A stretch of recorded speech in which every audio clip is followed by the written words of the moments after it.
Swarbrick, please start your question again. To the Minister of Climate Change.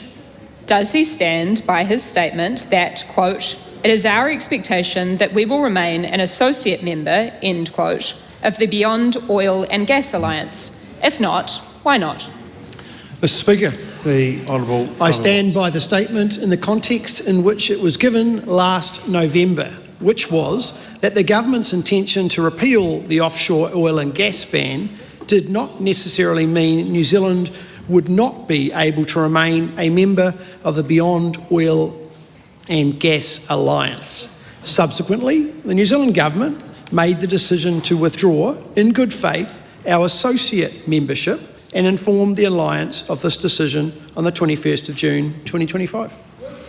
How exactly does a $200 million taxpayer-funded subsidy for new fossil fuels, which the government's own advice says will take at least a decade to produce new gas, help the energy transition, as he said in his statement today?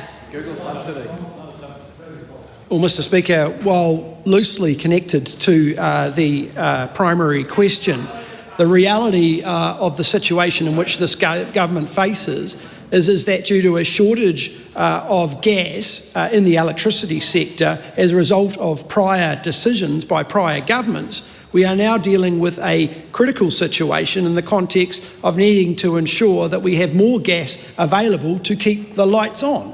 And as Climate Minister and Energy Minister, I make no apology that my primary focus is to ensure that we can keep the lights on for New Zealanders. Point of order? Okay. Supplementary, Chlöe, Swarbrick. Does the Minister stand by his statement, also from November, that our membership of the Coalition to Phase Out Fossil Fuel Subsidies, quote, fits well with New Zealand's leadership of the Friends of Fossil Fuels Subsidy Reform Group and our role as chair of the recently signed Agreement on Climate Change, Trade and Sustainability, end quote? And if so, how exactly does that align with his government's $200 million taxpayer subsidy for new fossil fuels? Look, I'm just going to suggest the member needs to reflect in supplementaries, either on an answer that's given by the Minister or the content of the primary question. The last two have barely done that. The Minister may answer if he is able. Mr Speaker, I stand by the statements in the context in which they were given last November. The New Zealand Government remains of the position that we will undertake a just and orderly transition away from fossil fuels. Exactly is just and orderly in terms of a transition away from fossil fuels about the government's commitment to $200 million in a new fund for fossil fuels that will begin production in 10 years' time? Well, Mr Speaker, what I can be very clear about is just and orderly is not repealing oil and gas and causing significant uncertainty to New Zealand industry and cutting off the fuel that actually powers New Zealand industry and produces a huge amount of economic value, including the majority of our primary sector. What is the value of our international reputation or our commitments to international agreements if this government continues walking away from and breaching them?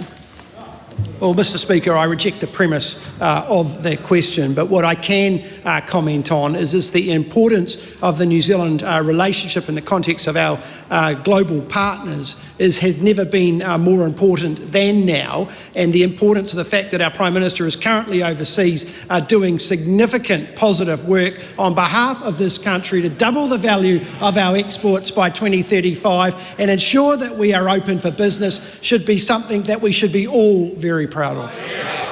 Honourable Chris Bishop. Can he confirm that this is the first time as Climate Change Minister he's ever been asked a question from the Greens climate spokesperson?